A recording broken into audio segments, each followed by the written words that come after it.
ఈ లోకము నీకు ఏది ఇచ్చినా, ఏది ఎంత ఇచ్చినా అది ఎప్పుడు కూడా నీకు తృప్తినివ్వదు. ఒకే ఒకరు నేను తృప్తిపరచగలరు, ప్రభు ఒకరే.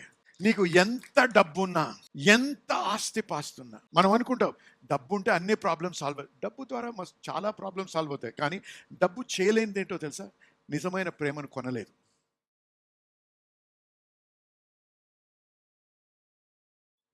లూకా సువార్త 19వ అధ్యాయం 41 నుంచి 44 వరకు చదువుకుందాం. మెల్లిగా ఒక్కొక్క వచనం చదువుదాం. ఆయన పట్టణమునకు సమీపించినప్పుడు, ఏ పట్టణము? యెరూషలేము దగ్గరికి యేసు ప్రభు వచ్చినప్పుడు దానిని చూచి దాని విషయమై ఏడ్చి, దాని విషయం ఏం చేస్తున్నాడండి? యెరూషలేము దేవునికి చాలా ప్రాముఖ్యమైనటువంటి పట్టణం, దేవునికి ఇష్టమైనటువంటి పట్టణం, అక్కడ దేవుని నామం స్థిరపరచబడినటువంటి పట్టణం. ఆ పట్టణాన్ని చూసి దేవుడు విలపిస్తున్నాడు, ఏడుస్తున్నాడు. చదువు. నీవును ఈ నీ దినమందైనను సమాధాన సంబంధమైన సంగతులను తెలుసుకొనిన ఎడల నీకెంతో మేలు. అది తెలుగులో చాలా వేరేగా ఉంది. ఇంగ్లీష్లో చదివి నేను తర్జుమా చేస్తాను. How I wish today that you of all people would understand the way to peace. ప్రభు, తక్కిన జనాంగం అంతటికంటే మీరు అర్థం చేసుకోవాలి. అర్థం ఏంటి? ద వే టు పీస్, సమాధానానికి మార్గం తెలుసుకోవాల్సిన ప్రజలు మీరు. అన్ని రకాల ప్రజల కంటే ముఖ్యంగా మీరు. ఎందుకు? మీరు అబ్రహాము సంతానం, మీరు మెస్సయ కొరకు ఎదురు చూస్తున్న వ్యక్తులు. లోకములో ఉన్న ఏ మతానికి కానీ, ఏ జాతికి కానీ ఈ రెవల్యూషన్, ఈ యొక్క ప్రత్యక్షత లేదు. మీకుంది ప్రత్యక్షత, మెస్సయ వస్తాడని. అందరికంటే ప్రాముఖ్యంగా మీరు తెలుసుకోవాల్సినటువంటి సమయం ఇదేంటి? దేవుని సమాధానం కలిగించే సమయం ఇది. కానీ ఇప్పుడు ఏమంటున్నాడు చూడండి. బట్ నౌ, ఇప్పుడు ఇట్ ఈస్ టూ లేట్. చాలా ఆలస్యమైంది. సమయాన్ని కోల్పోయారు. ఏ సమయంలో మీరు గ్రహించాల్సి ఉండిందో, ఇది సమాధానము కలిగించే సమయం అని గ్రహించాల్సిన సమయం మీరు గ్రహించలేదు. ఇప్పుడు ఆలస్యం అయిపోయింది. And peace is hidden from your eyes. ఆ శాంతి సమాధానాలు మీ దృష్టి నుంచి మరుగై ఉన్నాయి. చూడండి, యేసు ప్రభు ఎందుకు ఏడుస్తున్నాడో తెలుసా? ఇక్కడ తను ప్రేమించిన ప్రజలు, దేవుడు ప్రేమించినటువంటి ప్రత్యేకించబడినటువంటి ప్రజలు, అబ్రహాము సంతానం, ఆయనను గుర్తించాల్సింది, ఆయన ఎందుకు వచ్చాడో గుర్తించాల్సింది, ఆయన ద్వారా సమాధానం పంపిస్తున్నాడని గ్రహించాల్సిన జనమే గ్రహించలేనటువంటి స్థితిలో ఉండి ఆ సమయాన్ని కోల్పోయారు. చూసారా? శరీరానుసారంగా నడిచినప్పుడు దేవుడు మనకి ఏర్పాటు చేసినటువంటి దీవెనలు, దేవుడు మనకి ఏర్పాటు చేసే సమయాలు, మంచి సమయాలు మనం గ్రహించలేని స్థితిలో ఉంటాం.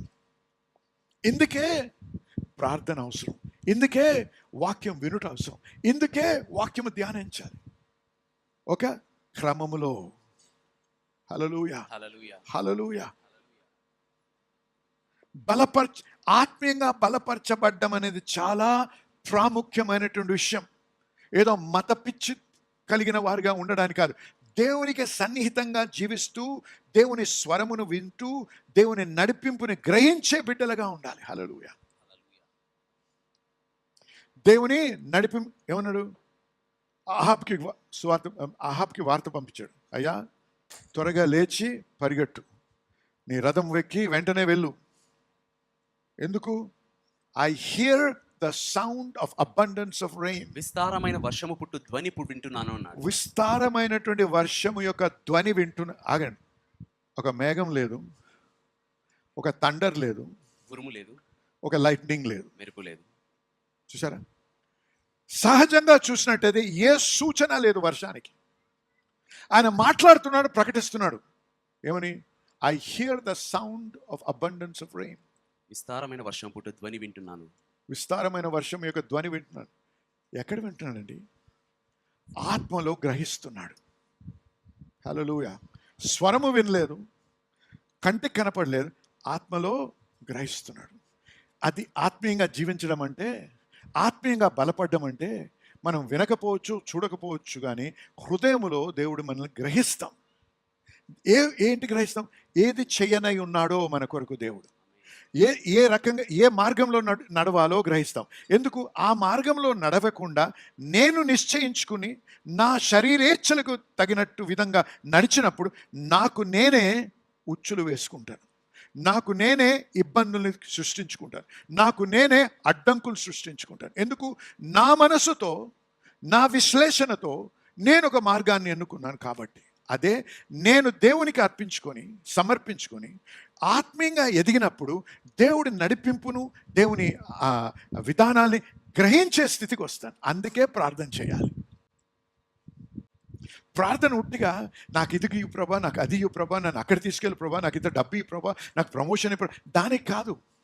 అది అడగొచ్చు, కానీ ప్రాముఖ్యంగా నా ఆత్మ దేవునితో సన్నిహితంగా ఉండాలి, దేవుని గ్రహించే స్థితిలో ఉండాలి. ఆయన ఏమంటున్నాడు? I here the sound of abundance of rain అని. అప్పుడు ఏం చేస్తున్నాడు? అప్పుడు వెళ్ళి ప్రార్థన చేస్తున్నాడు. ఎందుకు?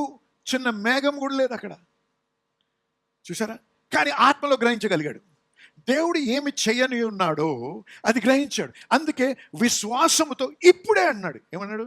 రేపు బయలుదేరమని, ఇప్పుడే త్వరపడి ఇల్లు అంటున్నాడు. ఏమీ సూచన లేకుండా, వర్షపు సూచన లేదు, మేఘము లేదు, ఏమి, కానీ ఇప్పుడే బయలుదేరమంటాడు. హల్లెలూయా! ఆ గ్రహింపుకు వచ్చి ఆ రకమైన జీవితం జీవించాలంటే ఆత్మీయ పురుషుడిని బలపరుచుకోవాలి. లేకపోతే మన సమయాల్ని మనం కోల్పోతాం, మన ఆశీర్వాదాలను కోల్పోతాం. గమనించండి, ఇక్కడ యేసుప్రభు ఎవరి గురించి ఏడుస్తున్నాడండి? లోకము గురించి కాదు, అన్యుల గురించి కాదు, తన బిడ్డల కోసం. మీరు తిరిగి జన్మించారా? ఆత్మతో నింపబడ్డారా? మన కొరకు ఏడుస్తున్నాడు ప్రభు. ఎందుకు? మనం దీనికి ప్రాముఖ్యత ఇవ్వటం లేదు, మనల్ని ఆత్మీయంగా బలపరచుకోవడానికి. నిర్లక్ష్యతతో దేవుని దగ్గరకు వస్తాం, నిర్లక్ష్యతతో సంఘానికి వస్తాం, నిర్లక్ష్యతతో 11 గంటలకు అయ్యే ప్రార్థనకి 12కు దిగుతూ ఉంటాం ఇక్కడికి. అందుకే నీ బతుకిలాగుంది, పతనమైన స్థితి. ఒకసారి గెలవడం, ఒకసారి ఓడిపోవడం, దుఃఖం ఎక్కువ, సంతోషం తక్కువ, ఇబ్బందులు ఎక్కువ, విజయాలు తక్కువ. ప్రభా ప్రభా ప్రభా ప్రభా అని ఏడుస్తే దేవుడు ఇచ్చేస్తాడు. నేను ఒక చిన్న కుర్రోడువా? నీ తల్లిదండ్రులకు వచ్చి చిన్నపిల్లలతో ఏడ్చినప్పుడు ఇస్తారో అలాంటి వాడా దేవుడు? ఎదగాలని ఆశిస్తున్నాడు. ఎంత ప్రాముఖ్యత ఇస్తున్నావు దేవునికి నువ్వు? అసలు ఆశతో వస్తున్నావా సంఘానికి ప్రతి వారం? దేవునికి ప్రాముఖ్యత ఇస్తున్నావా? కానీ ఎప్పుడైనా సరే ఒక వాగ్దానము ప్రకటించబడింది, this is the year of bursting forth, hallelujah అంటే సరిపోద్దా? This is my year of bursting forth, my year of bursting forth, my year of bursting forth 100 సార్లు అంటే సరిపోద్దా? నీ హృదయం సరిగ్గా లేనప్పుడు, నీ ఆత్మలో నువ్వు బలపడిన స్థితిలో లేకపోతే కన్ఫెషన్ చేస్తే అయిపోద్దా? అవ్వదు. ఆ అపోహలో బ్రతకకు. నిన్ను నువ్వు మోసపరుచుకుంటున్నావు. కానీ నీవు అర్థం చేసుకొని దేవుని మాటకు లోబడి నా ఆత్మీయ పురుషుడు నేను కట్టుకోవాలి, ఎలాగైనా నేను బలపడాలి, నేను బలపరుచుకోవాలి. ప్రభువా, ఆశతో వస్తున్నాను. ఎందుకు వస్తున్నాను ప్రార్థనకి? ఆ గంట సేపు ఎందుకు ప్రార్థన? నా అవసరాల కొరకు కాదు ప్రభువా, నీతో సరి అయిన సంబంధంలో, అనుబంధంలో బ్రతికి నీవు నా ద్వారా ఏమి చేయని ఉద్దేశిస్తున్నావు దానికి నేను అర్పించుకున్నాను. ప్రభువా, నన్ను వాడుకో, నన్ను ఆశీర్వదించు, నన్ను వాడుకో, అనేకులకి ఆశీర్వాదకరంగా నన్ను మార్చు ప్రభువా అనేట హృదయం నా కలిగి ప్రార్థన చేసినప్పుడు దేవుడు తప్పకుండా నా ప్రార్థన ఆలకిస్తాడు. ఉట్టిగా సంఘానికి వచ్చి ఎవడైనా పాస్టర్ గారు నా కొరకు ఇవాళ వాక్యం పలకాలి, నాకు ఒక వర్డ్ రిలీజ్ అవ్వాలి, నాకు ఒక ప్రాఫెసీ రావాలి, నేను ఆశించాలి అంతే. ఆశతో వస్తే నీ బతుకు ఎప్పుడు ఇలాగే ఉంటుంది.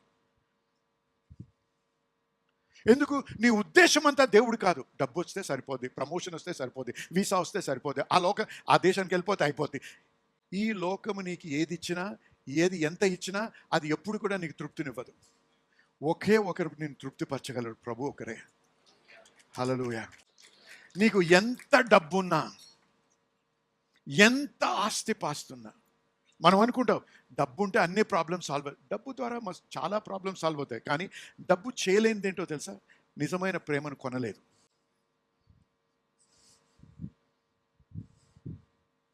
Money can buy you love, which is lust. Money can buy you sex, but it cannot by you love. Money cannot buy you satisfaction. Money cannot buy you fulfillment in life. Money cannot buy you joy. Only God can.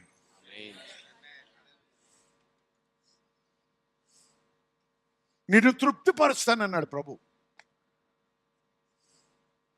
నీకు లేమి లేకుండా ఉంచుతాడు ప్రభు. దానిలారా వినండి, మన సంతోషము, మన తృప్తి, సమాధానము, ఆనందము, విజయం దేవునిలో ఉంది, కానీ ఒక ప్రాంతంలో లేదు, ఒక దేశంలో లేదు. దేవుడు ప్రతి ఒక్కరికి ఒక అడ్రస్ ఇచ్చాడు. చిరునామా. మీకు అడ్రస్ తెలుసు కదా, ప్రతి మాటకి ట్రాన్స్లేషన్ అవసరం లేదు కదండి. మీకు అడ్రస్ ఇచ్చాడు. నీ దగ్గరకు వచ్చి చిరునామా ఏంటంటే నువ్వు ఎలా చూస్తావు, అడ్రస్ అనగానే ముందు అర్థమవుతుంది. పల్లెటూరుకి వెళ్ళినా కూడా అంతే అంతే కదండి. కొన్ని పదాలు ఉన్నాయి, తెలుగులో కూడా ఇంగ్లీష్ వచ్చింది, ఇంగ్లీష్లో కూడా తెలుగు వచ్చింది. సో అర్థమవుతుంది మీకు చాలు. ఇప్పుడు అడ్రస్ ఉంది. దేవుడు నీకు ఏర్పాటు చేసిన అడ్రస్లో బ్రతికినప్పుడే దేవుని ఆశీర్వాదం, దేవుని సమాధానం, దేవుని యొక్క భద్రత, సదుపాయం అన్నీ కూడా పొందగలం. ఆగండి, ప్రవక్త అని ఏలియాతో ప్రభు మాట్లాడుతున్నాడు.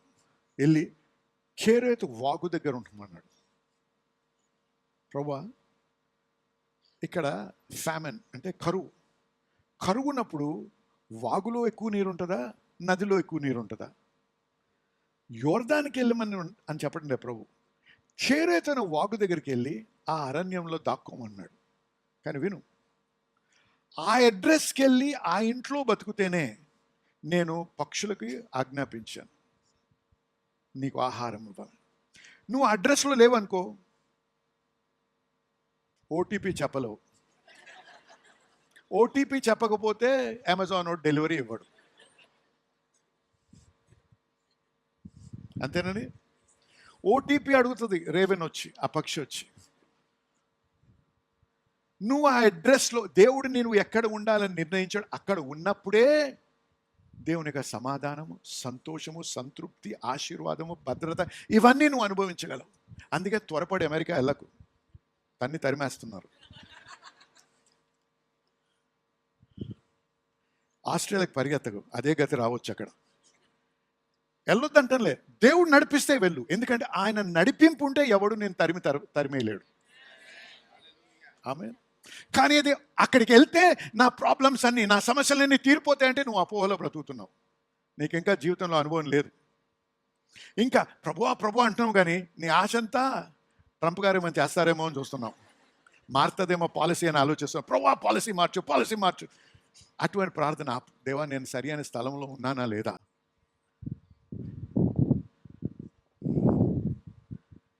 నీ ఆశీర్వాదము ఒక ప్రాంతంలో లేదు, దేవునిలో ఉంది. కేరేతు వాగు దగ్గర ఉన్నప్పుడు నేను ఆజ్ఞాపించేశాను అన్నాడు ప్రభు. అయితే ఆ పక్షి వస్తున్నాడు. పక్షి ఎక్కడికి వెళ్ళాలి? పక్షులు GPS ఆల్టర్ చేశాడు దేవుడు మైండ్లో. పక్షిది ఎక్కడ దిగాలో దేవుడు ఆ పక్షి మనసులో పెట్టాడు, మైండ్లో. పక్షులు మన భాష మాట్లాడవు, కానీ దేవుని మాట అర్థమవుతుంది. జనలారా, దేవుడు ఎవరిని వాడుకుంటాడో మనకి తెలియదు. మనుషులను వాడుకుంటాడో, గాడిదలను వాడుకుంటాడో, పక్షులను వాడుకుంటాడో, కానీ అది ఆయన బాధ్యత. నా బాధ్యత ఏంటి? ఆత్మీయ పురుషుని నేను బలపరుచుకుంటూ దేవునిలో ఎదగాలి. ప్రతిరోజు ప్రార్థన చేయాలి, ఎంత కష్టమైన, ఎంత అలసిపోయినా. ఎందుకంటే నా శారీరక ఆహారం కంటే ఆత్మీయ ఆహారం ప్రాముఖ్యం. ఆత్మీయంగా నేను బలపడి దేవుని నడిపించే నడకను, దేవుని నడిపించేటువంటి విధానాన్ని గ్రహించే స్థితి చాలా ప్రాముఖ్యం. అందుకే ప్రభు మీరు గ్రహించలేదు, అందుకే విలపిస్తున్నాడు ప్రభు ఇక్కడ. ఇంకా చదువు. ప్రభువు నిన్ను దర్శించిన కాలము నీవు ఎరుగలేదు కనుక. నువ్వు ఎరుగలేదు. చూసారా, ప్రభువు నేను దర్శించాడు, నువ్వు ఎరగలేదు. ఎందుకు? గుడ్డితనం. ఎందుకు? ఆత్మీయంగా నువ్వు బలహీన స్థితిలో ఉన్నావు. ఆ యొక్క ఆయన అంటే ప్రభువు నిన్ను దేవుని దర్శనాన్ని నువ్వు గ్రహించలేని స్థితిలో ఉన్నావు. ఎందుకంటే నీ మనసు టన్నల్ విజన్, అమెరికా ఆస్ట్రేలియా, లేకపోతే ఇంకేదో ఆ ఉద్యోగం, ఆ కంపెనీలో రావాలి, ఈ కంపెనీలోనే నాకు ఉద్యోగం, ఈ IAS అయిపోవాలి. అయితే దేవా చూడండి, ఆశించడం తప్పు లేదు, కానీ ఆశించి ప్రార్థన చేసిన ప్రభువుకి లోబడ్డాన్ని నేర్చుకోండి. అది నీకు ఏర్పరిచిన మార్గము కాకపోతే దేవా నన్ను మార్చు. నువ్వు అనుకున్నది కాదు, ప్రభు ఏది ఉద్దేశించాడో నువ్వు గ్రహించే స్థితిలో ఉండాలి. ఎంత బుద్ధిహీనులు ఉంటారు తెలుసా? మొన్న రీసెంట్గా నేను న్యూస్లో చదివాను. వాడు ఫోటో ఉంది, బాడీ బిల్డర్, చక్కగా ఉన్నాడు చూడడానికి. సూసైడ్ చేసుకున్నాడు. ఎందుకు? అమ్మాయి రిజెక్ట్ చేసిందంట. పిచ్చోడు.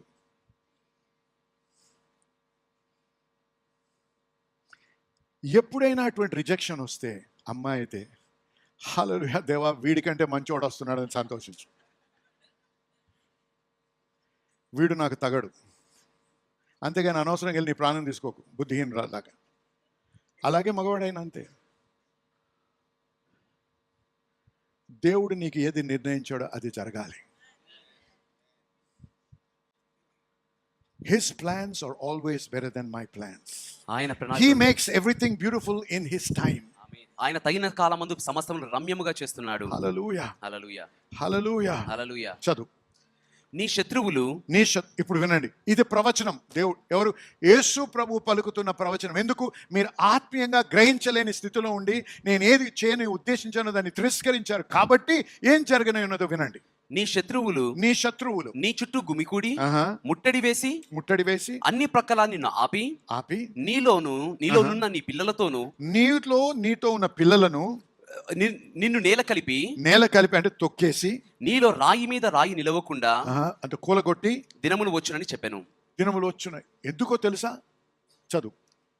ఆయన దేవాలయంలో ప్రవేశించి, చాలు ఇంగ్లీష్ లో ఉందంటే ఇక్కడ ఉంది NLT version లో, because you did not recognize it when God visited you. దేవుడు నిన్ను దర్శించిన కాలం నీవు ఎరుగలేదు కనుక. ఈ యొక్క అపాయము ఆపత్కాలం ఎందుకు రాని ఉన్నదో తెలుసా? మీ జీవితంలో ఇది ఎవరితో అన్యులతో మాట్లాడి తన బిడ్డలతో మాట్లాడుతుంది.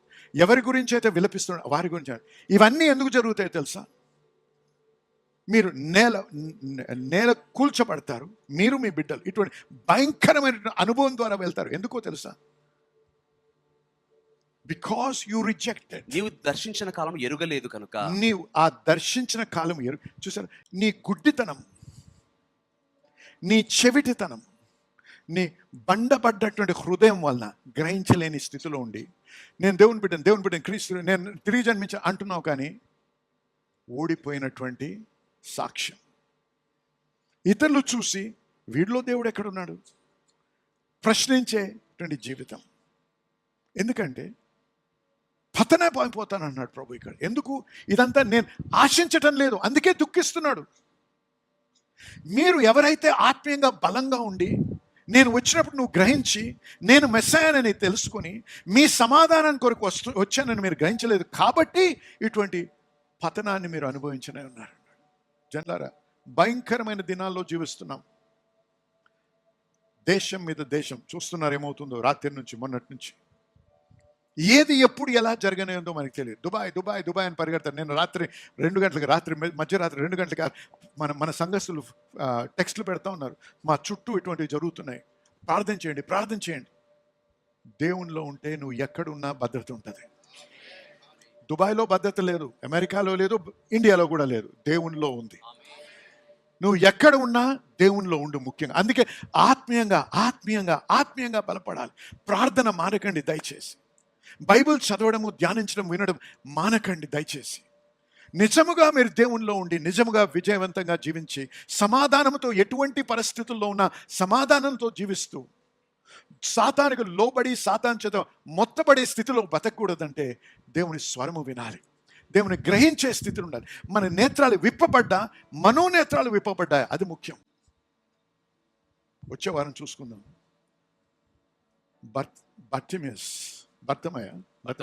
భర్తమయ గుడ్డివాడని రాయబడింది,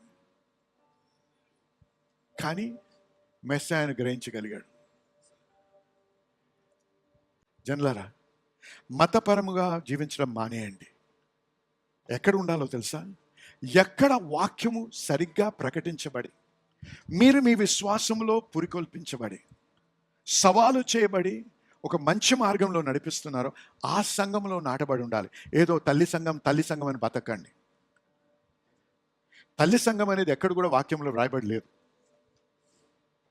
అది తల్లి అయితే తండ్రి సంఘానికి రండి.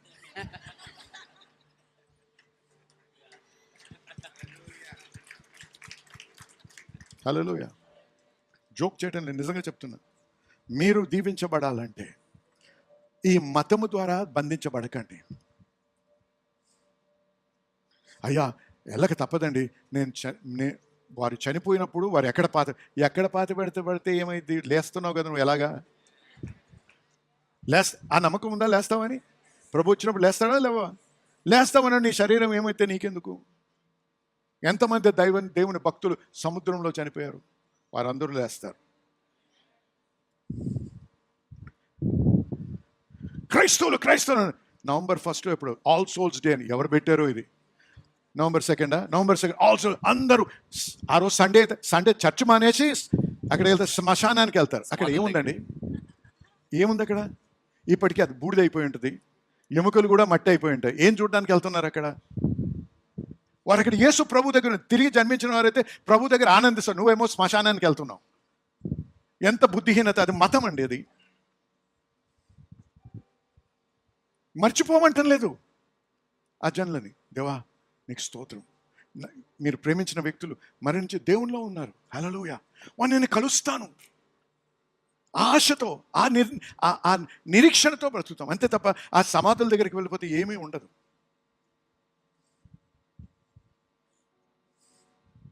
కాబట్టి ఆత్మీయంగా బలపడుతూ, ఆత్మీయంగా సవాలు చేయబడి, ఆత్మీయంగా పురికొల్పించబడి, ఆత్మీయంగా ప్రేరేపించబడి సంఘానికి వెళ్ళి అటువంటి దైవజనుల యొక్క సేవకుల యొక్క ప్రకటించే వాక్యం వినండి, బలపరచబడండి. శారీరకంగా నడిపించబడకండి, ఆత్మ ద్వారా నడిపించబడండి. మొదటి సర్వీస్లో ఒక టెస్టిమనీ చెప్పారు పాస్టర్ దీపక్.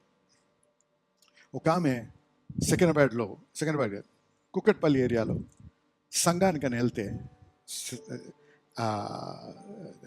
అటెండ్ అవ్వడానికి వెళ్ళింది. అక్కడ ఏదో సంఘం అయ్యేదంట.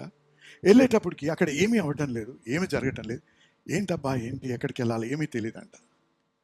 ఎవరో వచ్చారంట, వచ్చి మీరు చర్చ్కి వెళ్ళాలని వచ్చారంటే అవునండి అన్న, మీరు సెకండ్రాబాద్లో కింగ్స్ టెంపుల్ అని ఉందండి అక్కడికి వెళ్ళండి అని చెప్పారు. ఇది ఎక్కడ? కుక్కట్పల్లిలో. అదంతా చెప్పి కింగ్స్ టెంపుల్ అడ్రస్ అంతా ఇచ్చారంట. ఆహా అని చెప్పి తిరిగి చూసింది, ఆ వ్యక్తి లేడంట. దేవుడు ఆ విధంగా నడిపిస్తాడు, హల్లెలూయా.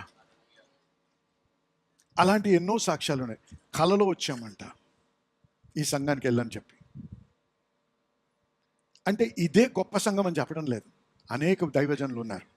దేవుడు మిమ్మల్ని మీ హృదయంలో మీతో ఎవరిని అనుసంధానం చేసి ఎవరి వాక్యం బోధించే విధానాన్ని ద్వారా నువ్వు బలపరచబడుతున్నావు అక్కడికి వెళ్ళండి అంతే తప్ప నా బంధువులందరూ అక్కడికి వెళ్తున్నారు కాబట్టి నేను, నా ఫ్రెండ్స్ అందరు ఇక్కడికి వెళ్తున్నారు కాబట్టి నేను వెళ్తున్నాను, లేకపోతే జన్మల నుంచి అక్కడే కండి ఆ సంఘమే అంటే, హే నీ తల్లి అటువంటి విధానం తలంపు దేవుని దగ్గరికే వచ్చినప్పుడు ఉంటుంది.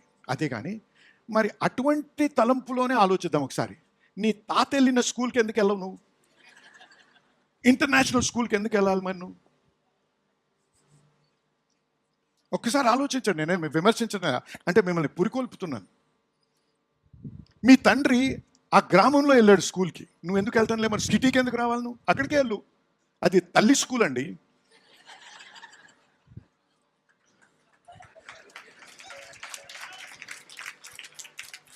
ఇంగ్లీష్ అయిపోయింది.